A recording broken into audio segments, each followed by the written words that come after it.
जब आपके साथ गलत करने वाला कोई अनजान हो, कोई बाहर वाला हो, तो आप उससे जूझ सकते हैं, उससे लड़ सकते हैं। लेकिन क्या हो अगर वो कोई अपना हो, करीबी हो और मुश्किल हो जाए आवाज उठाना। कभी कभी जहां विश्वास होता है वहीं विश्वासघात भी होता है।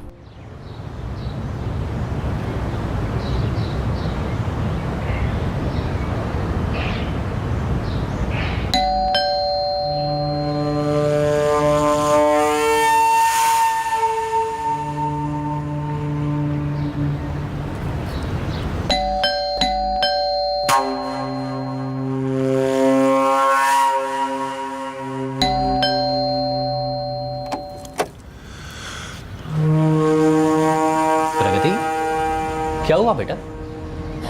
दरवाजा खोलने में इतनी देर क्यों लगा दी?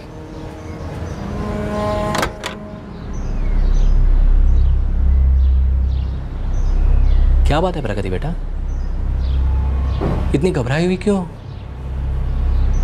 तुम तो जानती हो ना मैं तुम्हें कितना पसंद करता हूं। Absolutely sir. जी सर। सर वो मैंने आपके सब कार पेपर्स चेक कर लिए हैं। आप कभी भी आके अपनी कार डिलीवरी ले सकते हैं। सर तो क्या मैं एक्सपेक्ट करूं कि कल आके आप अपनी कार डिलीवरी लेंगे?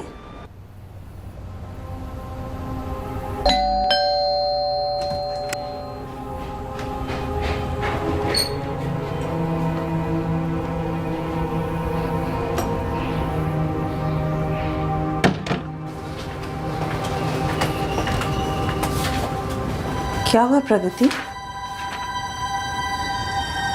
क्या हुआ? क्या बोलूं? मेरे बोलने का कुछ फ़ायदा है?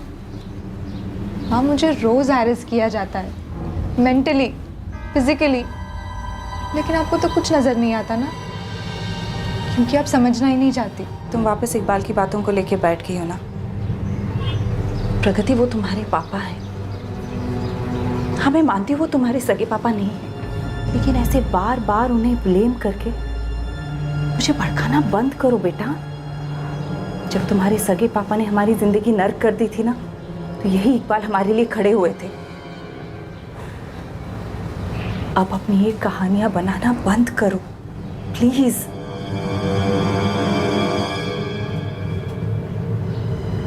माँ, मैं कोई कहानियाँ नहीं बना रही, मैं झूठ नहीं बोल रही।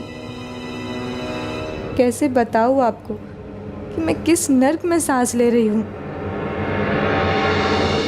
वीना सोच रही थी कि प्रगति का अपने सौतेले पिता इकबाल के लिए ये आक्रोश सिर्फ इसलिए है क्योंकि प्रगति वीना की दूसरी शादी से शायद नाराज थी। वीना कभी मान ही नहीं सकती थी कि इकबाल उसकी बेटी के साथ कोई गलत काम कर सकता है, जैसा कि प्रगति कह रही थी, क्योंकि इकबाल ही वो इंसान था जो वीना की हर मुसीबत में उसका सहारा बना था।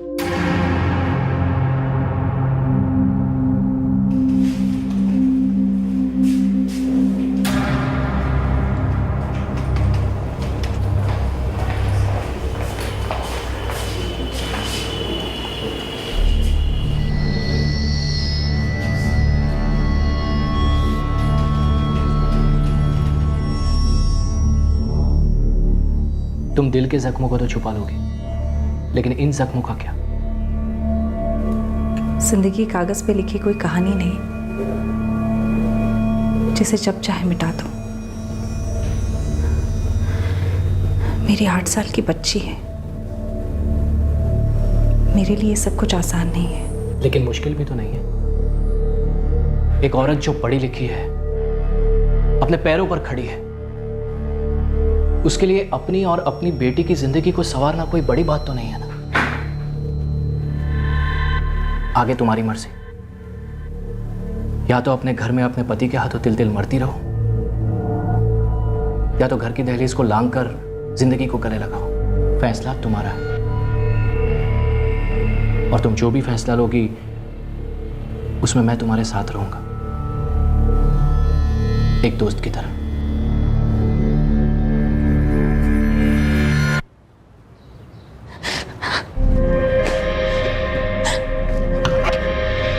बस बहुत हो गया, अब और बर्दाश्त नहीं होती है जिल्लत की जिंदगी।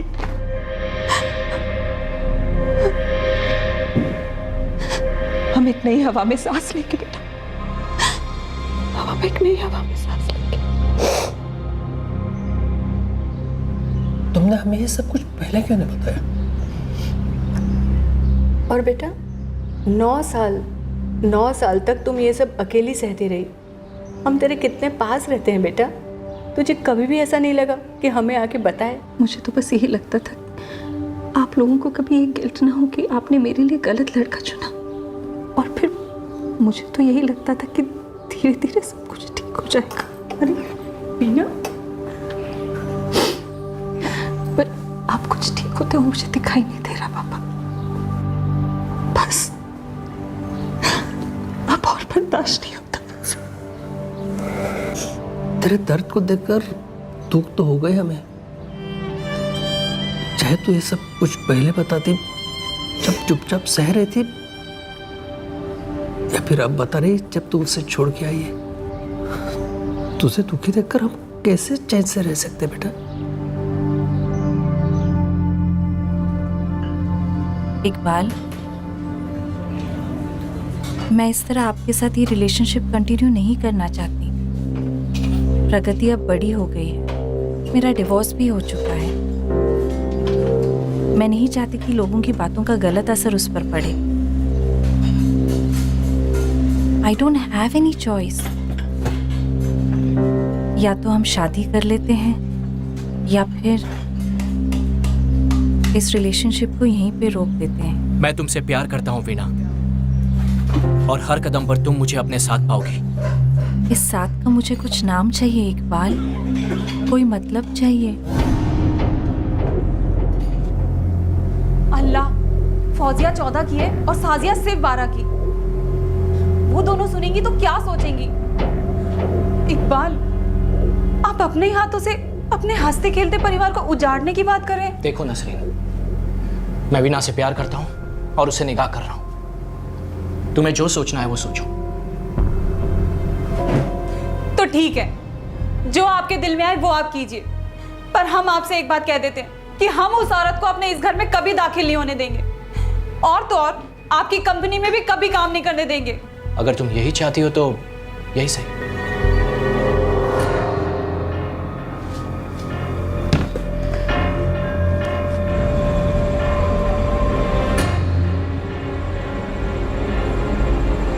बेटा, संचित तलाकशुदा है लेकिन वो एक अच्छा इंसान है। ठीक है, अगर वो तुझे पसंद नहीं तो कोई बात नहीं, हम कोई दूसरा रिश्ता ढूंढेंगे, अच्छा रिश्ता। हाँ बेटा, लेकिन ये इकबाल ही क्यों? मैं इकबाल से प्यार करती हूँ और उसने हर कदम पे मेरा साथ दिया है। शादी के लिए बहुत से अच्छे लड़के मिल जाएंगे, लेकिन ये आप लोग जैसे सोच रहे हैं ऐसा कुछ भी नहीं है। इकबाल ने मुझे प्रॉमिस किया है कि वो ना ही मुझे धर्म बदलने के लिए कहेगा और ना ही प्रगति को। प्लीज आप समझने की कोशिश कीजिए। मैं जो भी कुछ कर रही हूँ सोच समझ के कर रही हूँ।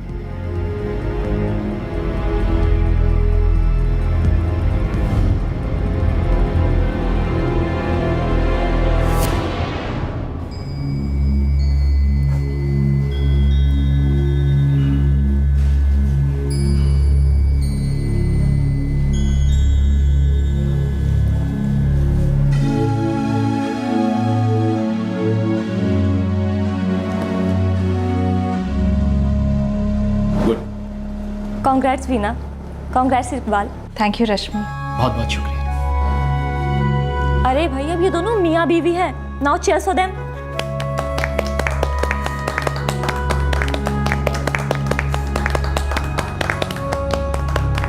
वीना इकबाल से प्यार करती थी, और वो भी आंखों पर पट्टी बांधकर। अपने खास लोगों के मुंह से उसने इकबाल के बारे में बहुत गलत बातें सुनी थी, लेकिन वो इकबाल से इतना प्यार करती थी कि उसे इकबाल में सिर्फ वही दिखता था जो वो देखना चाहती थी।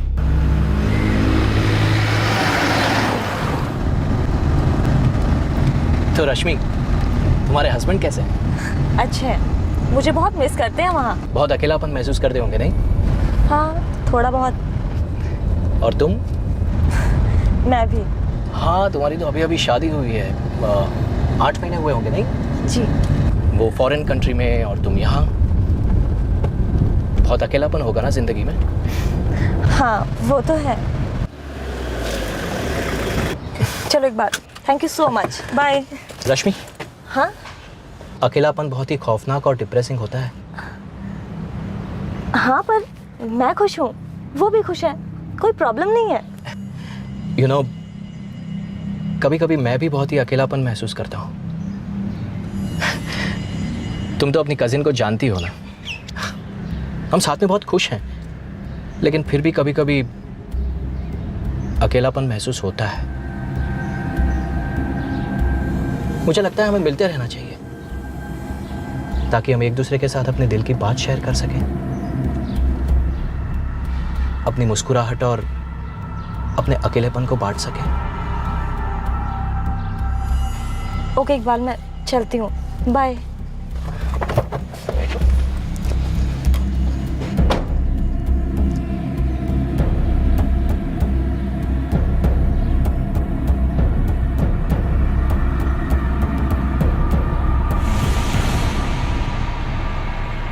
प्रगति आ जाओ बेटा, खाना तैयार है।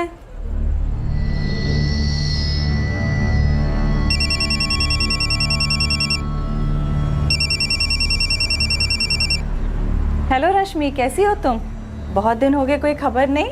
अच्छा वीना, एक बात बता, तुम्हारे और इकबाल के बीच में सब ठीक चल रहा है ना? हाँ, क्यों? नहीं, वो इकबाल आज मेरे ऑफिस आए थे, मुझे घर तक लिफ्ट भी ऑफर की, पहले भी कर चुके हैं। हाँ तो पता है मुझे, तुम्हारे बॉस भी तो उनके क्लाइंट ही है ना? वीना, वो इकबाल बहुत दिनों से मुझे कुछ हिंट देने की कोशिश कर रहे हैं। पता नहीं मुझे तुम्हें ये बात बतानी चाहिए भी या नहीं। क्या?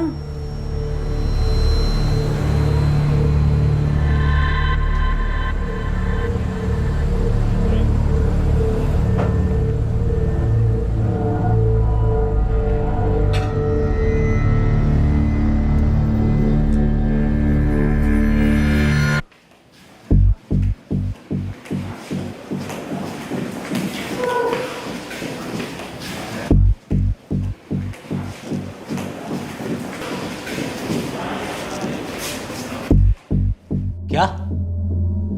ये रश्मि की प्रॉब्लम क्या है? वो सोच भी कैसे सकती है कि मैं उसके साथ कुछ ऐसा करना चाहता हूं? वो पागल हो गई है क्या? और उसके साथ साथ तुम्हारा भी दिमाग खराब हो गया? हाँ? मैं तो वही कह रही हूँ जो उसने मुझसे कहा। यू नो वॉट मीना, तुम्हारे घर वालों ने कभी मुझे अपना समझा ही नहीं। मुझे हमेशा यह एहसास हुआ है कि वो हमें अलग करने की कोशिश कर रहे हैं, और ये रश्मि भी यही कर रही है, हमें अलग करने की कोशिश कर रही है। उसने तो मुझे ये भी बताया कि आपने उससे कहा कि आप बहुत अकेला फील करते हैं। इकबाल मेरे होते हुए। What nonsense Veena. देखो वीना, मैंने तुम्हारी जिंदगी को सहारा नहीं दिया है, बल्कि तुमने मेरी जिंदगी को नए मायने दिए हैं, संवारा है मेरी जिंदगी को। और मैं जानता हूं कि ये रश्मि ऐसा क्यों कर रही है। भले ही वो तुम्हारी कजिन हो, लेकिन दिल ही दिल में वो तुमसे चलती है।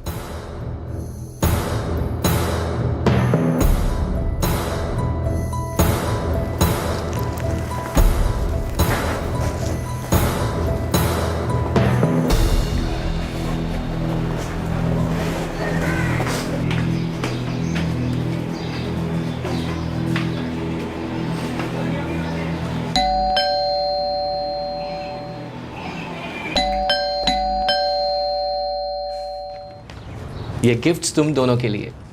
प्रगति, ये तुम्हारे लिए और ये तुम्हारे लिए। क्यों? ये ड्रेसेस तुम दोनों पे बहुत अच्छी लगेंगी। प्रगति, अपने पापा को पहन के नहीं दिखाओगे बेटा?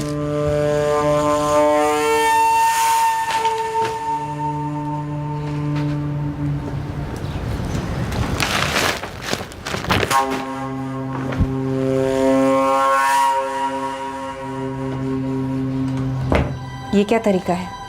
माँ, आप चाहती थी ना कि मैं बाहर आऊँ, मैं बाहर आई और उस आदमी ने मुझे जो दिया मैंने आपके लिए चुपचाप रख लिया। तुम्हारे पापा तुम्हारे लिए कपड़े लेके आए हैं। अपनों को इतना ईगो दिखाना ठीक नहीं है बेटा, बस कपड़े ही तो पहन के दिखाने हैं। आपका इकबाल कोई पहली बार मेरे ड्रेस लेकर नहीं आया है। वो तुम्हारे पिता हैं। सौतेले पिता। ठीक है, मान लिया वो तुम्हारे सौतेले पिता हैं, लेकिन बेटा ये ड्रेसेस तो तुम्हारे लिए हैं। 3 साइज छोटी ड्रेस। हर बार माँ, हर बार वो मेरे लिए इतने छोटे कपड़े क्यों लाता है? क्योंकि वो मेरी बॉडी को इन छोटे छोटे कपड़ों में देखना चाहता है माँ। आपको ये बात समझ में नहीं आती है ना? दिमाग में कचरा भर के रखा है तूने। खुले दिमाग से सोचना सीख प्रकृति, प्लीज।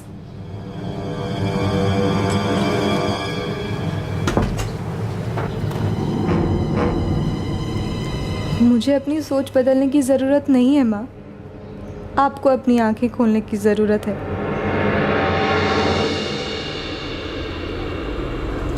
इकबाल, प्रगति के बिहेवियर के लिए आई एम रियली सॉरी। उसमें सॉरी कहने की क्या ज़रूरत है? होता है, वो टीन एज में है और इस उम्र में बदलाव आते हैं, फिजिकली, मेंटली, हर तरह के। प्लीज़ तुम ये सब बातों को सीरियसली मत लो और उसे समझने की कोशिश करो। इकबाल, पता नहीं क्यों वो ऐसी बातें करती है मेरा दिल दुखाने के लिए। तुम्हें पता भी है वो कैसे? वीना, वो इतना कुछ पढ़ती है, इतना कुछ देखती है, कहानियाँ तो बनाएगी ना। और वो हर हफ्ते अपने असली पिता से भी तो मिलने जाती है, और वो इंसान तुम्हें कभी खुश नहीं देखना चाहता वीना। पता नहीं वो प्रगति को क्या क्या सिखाता होगा। इसलिए प्लीज़ तुम ये सब बात अपने दिमाग में मत लाओ। बस तुम खुश रहा करो, क्योंकि तुम्हारी खुशी में ही मेरी खुशी है।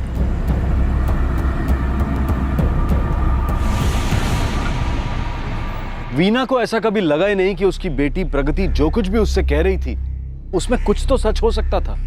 और दूसरी तरफ प्रगति की हालत ऐसी थी कि वो ये बात अपनी मां के अलावा और किसी को नहीं बता सकती थी कि उसके साथ क्या हो रहा था। इकबाल के बुरे बर्ताव की खबरें वीना को अक्सर मिलती रहती।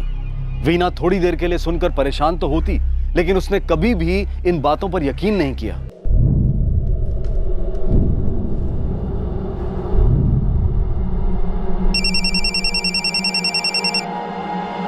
हेलो वीना जी, मैं संजय बोल रहा हूँ। संजय, इकबाल के ऑफिस से? जी हाँ। हाँ बोलो संजय। मैं आपसे मिलना चाहता हूँ, कुछ पर्सनल काम है। लेकिन संजय काम क्या है ये तो बताओ। वो क्या हम मिलकर बात कर सकते हैं? दरअसल मुझे आपकी मदद की ज़रूरत है। अच्छा ठीक है, 1:30 बजे मेरा लंच ब्रेक रहता है, तो हम तब मिल सकते हैं।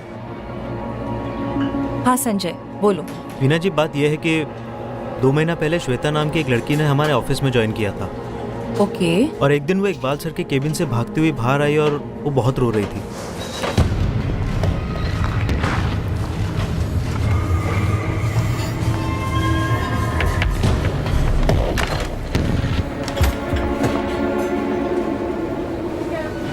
श्वेता, क्या हुआ? और उसके 3 दिन बाद श्वेता ने नौकरी छोड़ दी। तुम कहना क्या चाहते हो? श्वेता ने मुझे बताया कि इकबाल सर उसके साथ फिजिकल होना चाहते थे। वो उसे अपने केबिन में बुलाते थे, इधर उधर हाथ लगाते थे, उसके सामने गंदे गंदे प्रपोजल्स रखते थे, उसे बाहर बुलाते थे, ऐसी ऐसी बातें करते थे जिसे सुनकर किसी को भी शर्म आ जाए। और श्वेता ने पुलिस कंप्लेन इसलिए नहीं की क्योंकि उसे लगता था कि इस सब से उसकी ही इज्जत उछलेगी। तुम्हें ये मदद चाहिए थी मुझसे? तुम्हारी बातों में अगर जरा भी सच्चाई है ना, तो जाओ इकबाल से डायरेक्टली जाके बात करो, या फिर उस लड़की से कहो कि वो इकबाल से जाके बात करे। वो लड़की अब वापस नहीं आएगी। वीना जी, मैंने आपको ये सब सिर्फ इसलिए बताया है क्योंकि आप इकबाल सर की वाइफ हैं। मुझे ऐसा लगता है तुम ये सब कुछ मुझे मेरे कान भरने के लिए बता रहे हो। मेरे मन में मेरे पति के खिलाफ जहर घोल रहे हो।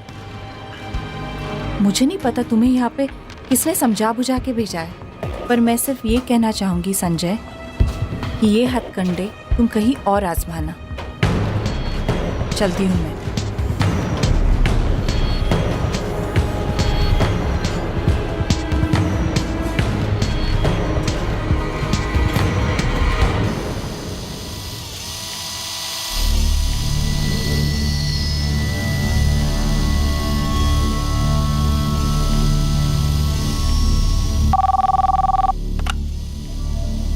Good afternoon. Every car sales and services. Veena, Veena, हाँ वीना सुन, मुझे बहुत दिनों से तुझसे एक बात करनी थी। हाँ बोलना। वीना, तुम मेरी बेटी चंचल को तो जानती हो ना? हाँ। चंचल की एक बहुत अच्छी दोस्त है शीतल, और शीतल फौजिया की पक्की दोस्त है, इकबाल की बेटी। तो मुझे चंचल बता रही थी कि शीतल और इकबाल का कुछ चक्कर चल रहा है। वो उसकी बेटी की दोस्त है, उसकी उम्र की। आरती, तुम्हें ऐसे सुनी सुनी बातों पे ध्यान नहीं देना चाहिए। पता है क्यों? क्योंकि लोग वो नहीं कहते जो वो देखते हैं, वो कहते हैं जो वो समझते हैं।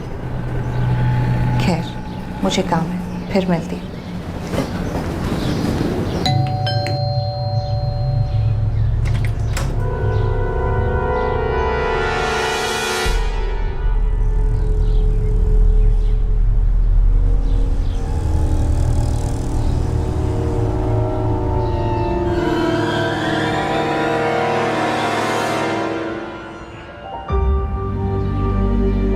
प्यारी माँ, मैं जानती हूँ कि मेरे पापा एक बहुत ही बुरे इंसान थे, लेकिन सच तो ये है कि उनसे कहीं बुरा इंसान तो ये इकबाल है।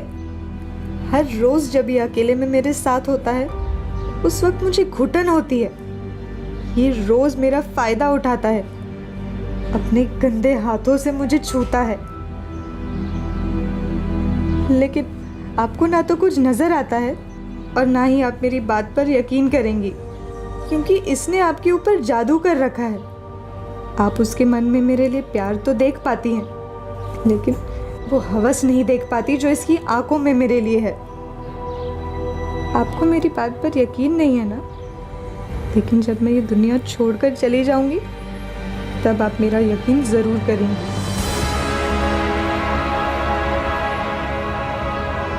जब आप मेरी लाश देखेंगी ना, तब आपको मेरी हर बात याद आएगी। आपकी प्रगति।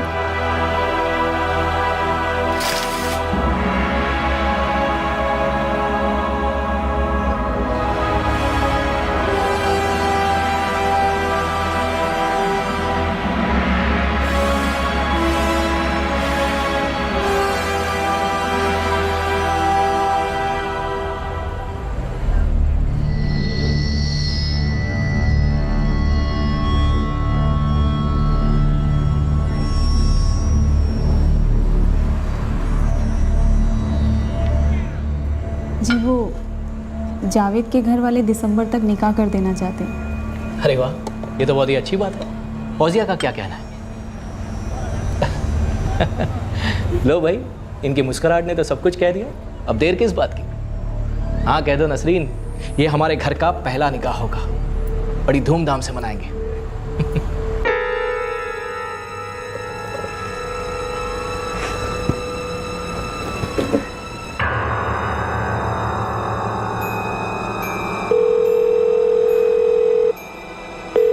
हाँ जान, कैसी हो? आप कल आए नहीं? हाँ, वो मैं नसरीन के साथ था। एक्चुअली बात यह है कि वो फौजिया का निकाह तय हो गया है और इसी सिलसिले में नसरीन को मुझसे कुछ बात करनी थी। आप आज रात आएंगे? हाँ हाँ, ऑफ कोर्स जान, तुमसे दूर कैसे रह सकता हूँ? तुम में तो हमारी जान अटकी हुई है। Love you.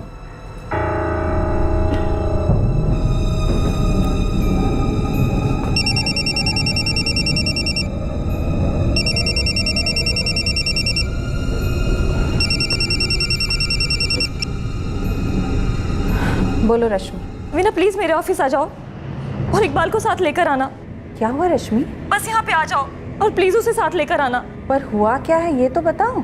बस तुम उन्हें लेकर यहाँ पे आ जाओ, वरना ये मैटर पुलिस तक पहुँच जाएगा। अच्छा ठीक है, मैं अभी आती हूँ।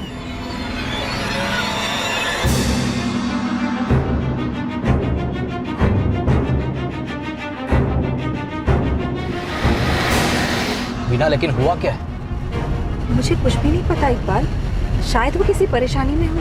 परेशानी थी तो बता भी तो सकती थी ना। अपनी परेशानी दूसरों के सर क्यों डाल रही है? इकबाल, हुआ होगा कुछ। रश्मि, क्या हुआ? सब ठीक तो है ना रश्मि? तुमने अचानक हमें फोन करके यहाँ बुला लिया, बात क्या है? हाँ, ये वही आवाज थी।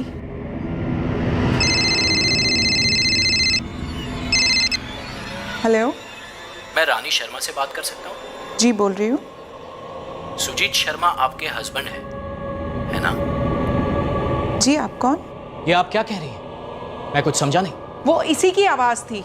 वीना, ये आदमी इकबाल हमारी जिंदगी बर्बाद करना चाहता है। इसने रानी मैम को फोन किया और कहा कि मेरे और इनके पति यानी कि मेरे बॉस के साथ मेरा अफेयर चल रहा है। क्या? ये तुम क्या कह रही हो रश्मि? हाँ, मैं दावे के साथ कह सकती हूँ कि वो इसी की आवाज थी। मैडम जरा अपने पति पर नजर रखिए। उसके ऑफिस में जो रश्मि है ना, आजकल दोनों बहुत घुल मिल रहे हैं। कहीं ऐसा ना हो कि वो रश्मि इतनी घुल मिल जाए कि आपको ही दोनों दूध में से मक्खी की तरह निकाल फेंके।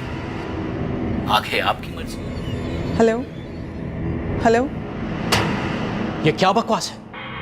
कोई आपको फोन करके आपके साथ बेहुदा मजाक करने की कोशिश करता है, उसमें मैं बीच में कहां से आ गया? और रश्मि, तुम मुझ पर इल्जाम लगा रही हो? रानी जी ने यहाँ आकर मुझे और सुजीत सर को बहुत भला बुरा कहा, लेकिन जब इन्होंने बताया कि किसी ने फोन करके इन्हें ये सब कहा है, तो मुझे समझने में 1 मिनट भी नहीं लगा कि घटिया करतूत इस इंसान की है। इसकी दाल मेरे आगे तो गली नहीं, इसलिए मैंने तुम्हें इसके साथ यहाँ पर बुलाया। सब बकवास है, सब बकवास। ये सब तुम इसलिए कर रही हो क्योंकि तुम कभी नहीं चाहती थी कि मैं और वीना शादी करें, इसलिए हमारे रिश्ते को तोड़ने की कोशिश करती रहती हो। लेकिन इन सब में तुम मेरी फैमिली को क्यों ला रहे हो? मैडम, मुझे नहीं पता कि आपको कौन फोन कर रहा था। मुझे तो लगता है कि ये सारा खेल रश्मि खेल रही है, क्योंकि वो अपनी बहन से जलती है। तुम बहुत ही घटिया इंसान हो। रश्मि, ये मेरे पति हैं। वीना, थैंक्स वीना, एटलीस्ट तुम तो इनके बहकावे में नहीं आ रही हो।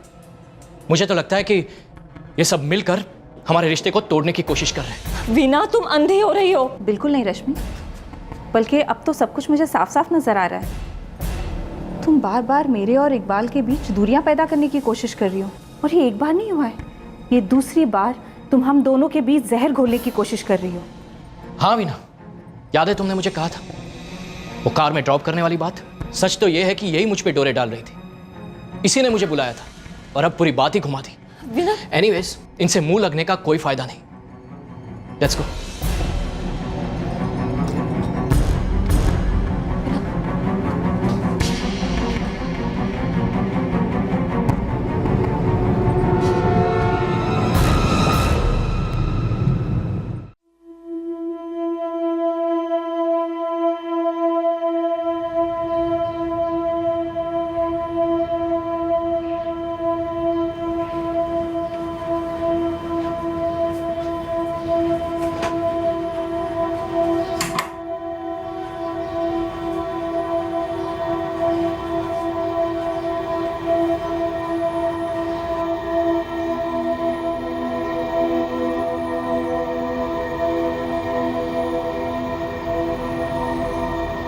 लेकिन जब मैं ये दुनिया छोड़कर चली जाऊंगी, तब आपको मेरी हर बात याद आएगी।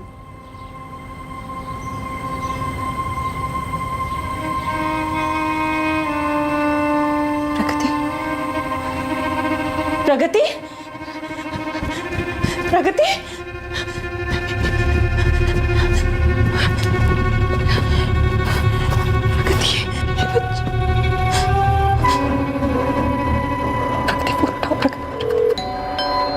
प्रगति, तुम कहाँ बेटा? दरवाजे पर हूँ माँ, कब से बेल बजा रही हूँ।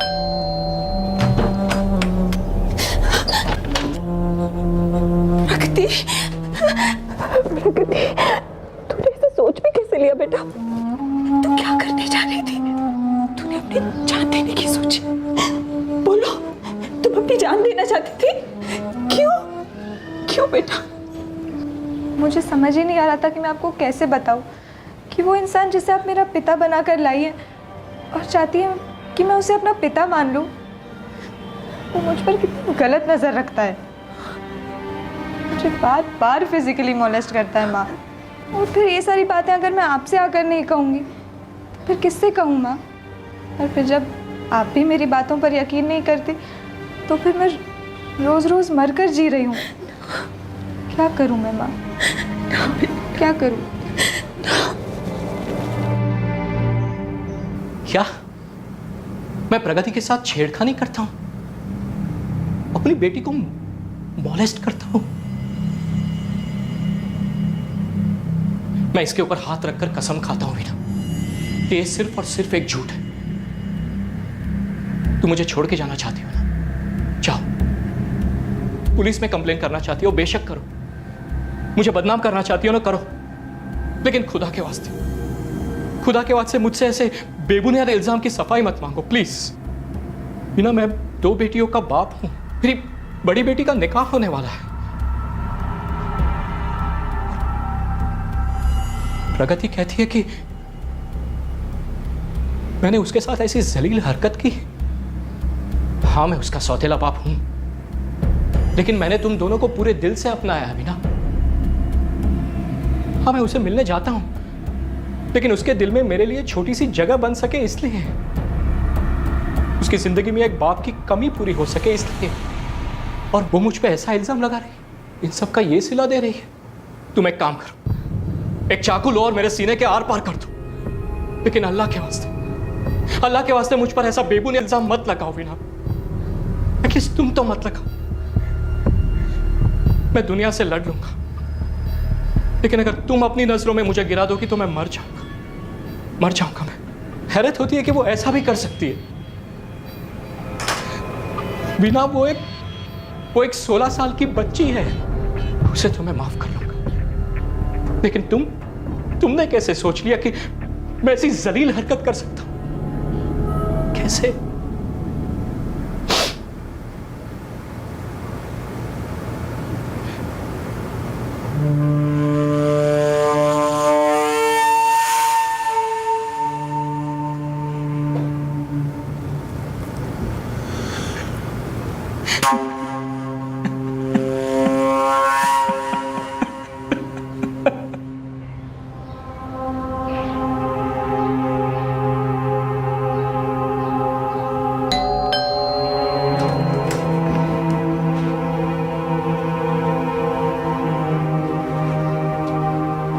क्या हुआ माँ?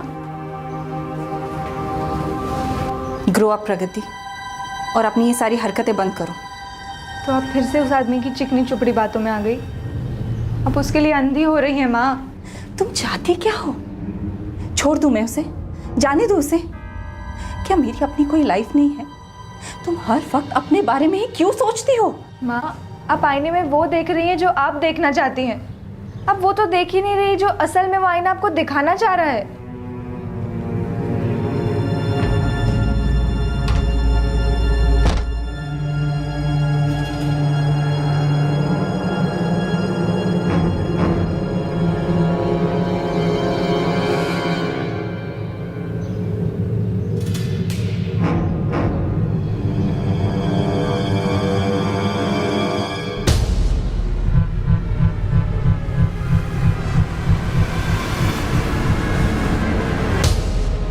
क्या सब इकबाल के खिलाफ कहानियां बना रहे थे? ऐसी क्या बात थी कि सबके बार बार इकबाल के खिलाफ बोलने के बाद भी वीना का इकबाल पर विश्वास अटल था? क्या सच कभी वीना के सामने आ पाएगा?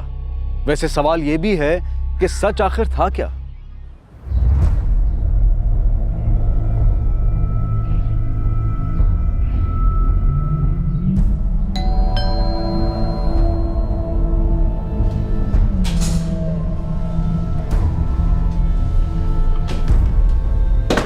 तो तुम्हारी माँ ने तुम्हारी बात मान ली? नहीं ना, माने की भी नहीं, क्योंकि वो सिर्फ मुझ पर यकीन करती है। तुम एक बहुत ही नीच इंसान हो। ये सब कहने का क्या फायदा प्रगति? अब होगा वही जो मैं चाहूंगा, है ना? तुम्हारे पास और कोई रास्ता नहीं है, इसलिए सच से समझौता कर लो।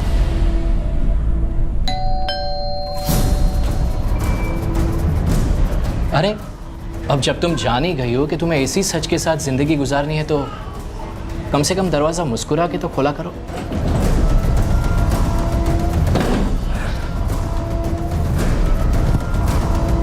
गुड बाय स्वीटहार्ट, कल मिलते हैं।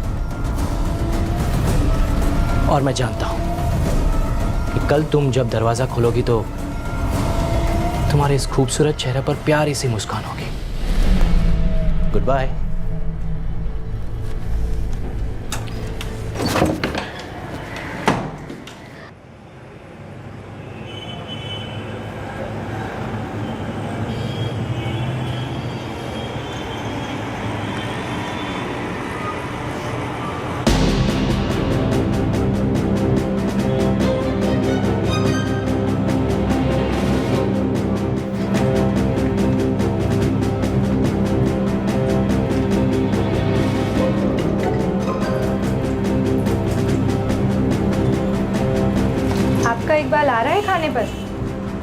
हाँ, लेकिन तुम उन्हें पापा कह के बुलाओगे तो सुनने में ज़्यादा अच्छा लगेगा। अब तक तो आप सिर्फ सुनती आई थी और मैं जानती हूँ अब सुनी सुनाई बातों पर तो यकीन नहीं करती। आज देख भी लीजिए कि ये पापा रोज अपनी बेटी के साथ क्या करते हैं। तो तुम्हारी माँ ने तुम्हारी बात मान ली? नहीं ना, मानेगी भी नहीं, क्योंकि वो सिर्फ मुझ पर यकीन करती है। तुम एक बहुत ही नीच इंसान हो, बिल्कुल भी शर्म नहीं है तुम्हें। ये सब कहने का क्या फायदा प्रगति? अब होगा वही जो मैं चाहूंगा। तुम्हारे पास और कोई रास्ता नहीं है, इसलिए सच से समझौता कर लो। और सच ये है कि मैं तुम्हें बहुत पसंद करता हूं, और मैं जानता हूं कि कल तुम जब दरवाजा खोलोगी तो तुम्हारे इस खूबसूरत चेहरे पर प्यारी सी मुस्कान होगी।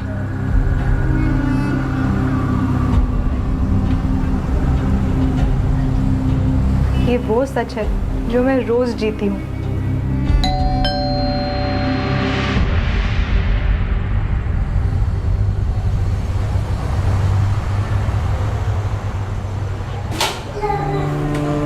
हाय बेटा, क्या बात है, बड़ी अच्छी खुशबू आ रही है। वीना, क्या बन रहा है खाने में?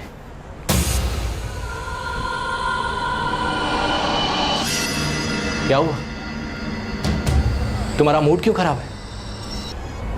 इसने फिर से कुछ कह दिया तुम्हें? हाँ प्रगति, क्या कहा अपनी माँ से? उसे क्यों बार बार डिस्टर्ब करती रहती हो तुम? हाँ वीना, वीना, खबरदार जो मेरी माँ को हाथ लगाने की भी कोशिश की तो। ये क्या कर रही हो तुम? क्या पट्टी पढ़ाई इसने तुम्हें? तो तुम्हारी माँ ने तुम्हारी बात मान ली? नहीं ना, मानेगी भी नहीं, क्योंकि वो सिर्फ मुझ पर यकीन करती है। तुम एक बहुत ही नीच इंसान हो, बिल्कुल भी शर्म नहीं है तुम्हें। ये सब कहने का क्या फायदा प्रगति? सब झूठ है, वही जो मैं चाहूंगा सब झूठ है। मुझसे उलझने की कोशिश कर रही हो तुम? हाँ, छोड़ूंगा नहीं, बर्बाद कर रख दूंगा तुम दोनों को। अगर ये क्लिप किसी को दिखाकर मुझे बदनाम करने की कोशिश की तो जीना आराम कर दूंगा तुम दोनों का, जीना आराम कर दूंगा।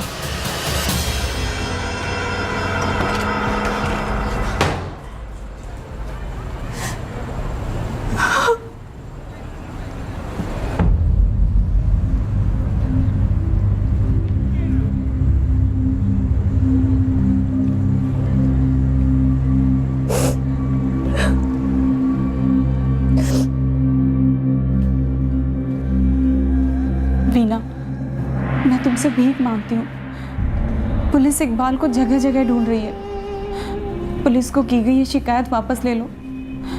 देखो, मेरी बेटी फौजिया का निकाह तय हुआ है। अगर रिश्तेदारों में बात पता चली तो हमारी तो नाक कट जाएगी। मेरी बेटी फौजिया की जिंदगी बर्बाद हो जाएगी। ये शिकायत वापस ले लो। अल्लाह के लिए ऐसा मत करो।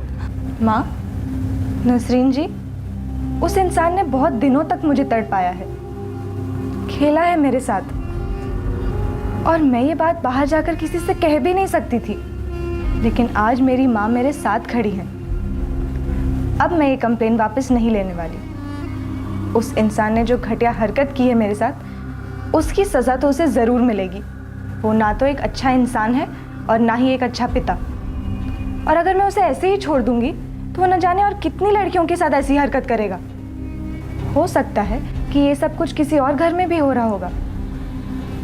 लोग मेरे बारे में क्या कहेंगे और आगे जाके मेरे साथ क्या होगा, इसकी परवाह किए बिना मैं ये सब कुछ खुद जाकर बताऊंगी। शायद इसे देखकर वो लोग भी आगे आएंगे जिनके साथ ऐसा हादसा हुआ है।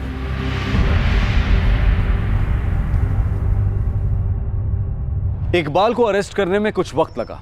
उसने माँ और बेटी को डराने के सारे हथकंडे अपनाए, लेकिन दोनों ने हार नहीं मानी। एक काबिल वकील ने प्रगति का केस अपने हाथों में लिया और इकबाल की घटिया हरकतों से पूरी दुनिया को रूबरू करवाया। प्रगति और वीना अपनी जिंदगी को फिर से संवारने की कोशिश कर रही हैं। इकबाल को सेक्शन 354A के तहत असॉल्ट और criminal force to a woman with the intent of outraging her modesty और पॉक्सो यानी कि protection of children from sexual offence act के सेक्शन 12 के तहत गिरफ्तार किया गया है। जब गलत करने वाला कोई बाहर का होता है तो उसे पहचानना हमारे लिए आसान होता है। हम उसे ठीक करने का हर संभव प्रयास करते हैं, उसकी शिकायत दर्ज करते हैं, गलत करने वाले को सजा दिलवाते हैं। लेकिन जब गलत करने वाला हमारे घर के अंदर का ही हो तो यह सब बहुत मुश्किल हो जाता है। जिसके साथ गलत होता है वो अक्सर इस द्वंद में रहता है कि वो अपनी ये बात किससे कहे, कोई ऐसा जो उसकी बात पर विश्वास करे, सही कदम उठाए। इस बात का डर भी रहता है कि कहीं उसकी बात का गलत मतलब तो नहीं निकाल लिया जाएगा। हम प्रगति की हिम्मत की दाद देते हैं कि उसने अपने साथ हो रहे अपराध के खिलाफ आवाज उठाई और सही कदम उठाकर उस इंसान को कानून के हवाले करवाया। जब भी कोई बच्चा किसी के खिलाफ गलत हरकत करने की शिकायत करे या कोई ऐसा बर्ताव जिसमें बच्चा अनकंफर्टेबल फील करे तो उसे नजरअंदाज ना करे, बल्कि उस बात पर खास तौर से ध्यान देने की जरूरत है। परसों यानी रविवार को हम लेकर आएंगे एक और ऐसा ही केस जहां घर के अंदर ही किसी अपने ने अपने के ही साथ किया विश्वासघात। तब तक अपना ख्याल रखें, सुरक्षित रहें और याद रखें, सही वक्त, सही कदम, सतर्क रहें। जय हिंद।